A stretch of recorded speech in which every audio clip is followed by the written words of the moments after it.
Этот объект возводится по проспекту Идриса Зязикова. Здесь, по словам строителей, будет гостиница. Но это не точно, потому как фиксирует трудовая инспекция, отсутствует паспорт объекта. Строительный объект в городе Магаз. Напротив... Что за объект, в принципе, не указано. Да, пока здесь нету плаката вывешенного, где прописано, что за объект, и какое строительство ведется. Это раз. Первое, мы что на объект, когда выехали, видим, что отсутствует спецодежда. Это раз. Второе, ведутся бетонные работы. Ограждение отсутствует. Я имею в виду самого строительного объекта. Есть ограждение, а по объекту отсутствует ограждение. Человек может упасть. Будут несчастные случаи в любом случае. Рабочие от телекамеры не прячутся, напротив, охотно идут на контакт. Очевидно, строители и высотники не знают, что согласно требованиям законодательства об охране труда, работодатель обязан обеспечить работников средствами индивидуальной защиты, то есть касками, ремнями безопасности и спецодеждой. Даже вплоть до обуви работодатель обеспечит за свой счет. Вы должны, чтобы человек хотя бы минимально но вы должны требовать. Хотим донести и до вас, и до работников, что и вопросы вот эти заключения трудовых договоров, вопросы охраны труда, это они нужны в первую очередь для работодателя и работника.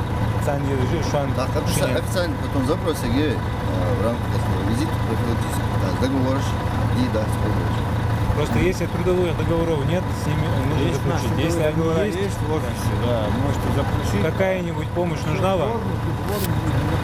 Свод правил об охране труда, говоря по-простому, система сохранения жизни и здоровья работников в процессе трудовой деятельности, чем и обязаны руководствоваться работодатели. Но основная цель мероприятия – выяснить, заключены ли трудовые договоры с работниками, созданы ли достойные условия для их труда и оплачивают ли его, а также производятся ли отчисления в налоговые органы, к примеру, в этом магазине.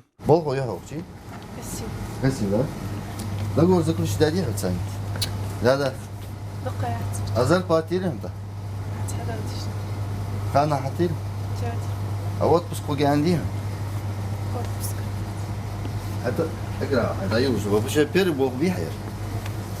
Первый даю уже. Сразу договор халитез, трудовая книжка халитез, зарплат хана хаудош. Да, пан лукмотик школа на зарплат хацулуж с богу веже ханстак пан. В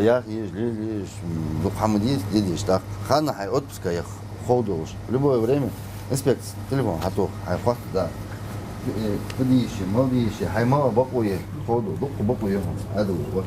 При этом, заключая незаконные трудовые отношения, работодатель не имеет права привлекать работников к дисциплинарной и материальной ответственности, лишает себя возможности участвовать в программах господдержки, в том числе грантов, компенсации банковской ставки, рефинансирования. Трудовой договор заключен с вами? Нет? А почему снимаете? В рамках профилактического визита в целях защиты трудовых прав работников закон разрешенный визит. Этот рейд носит профилактический характер. Все нарушители сегодня ограничились предупреждением. Цель сегодняшнего мероприятия – это профилактический визит в рамках легализации трудовых отношений. Также мы были на строительных площадках, где увидели, где нарушаются нормы охраны труда. Работникам не выдаются средства индивидуальной защиты. По договорам, скорее всего, есть вопрос, что и договоров там не было заключенных, но мы это уже через официальный запрос установим. Мы поговорили с работниками, мы также прошлись по торговым точкам, как мы видим. Многие не понимают, не разбираются в законодательстве, какие у них права, обязанности. Но наша задача – это говорить об этом. Мы это и делаем. У нас очень доступная служба. К нам можно обратиться как письменно, как и по почте. Адам Мережков, Ахмед Горбаков, Новости 24.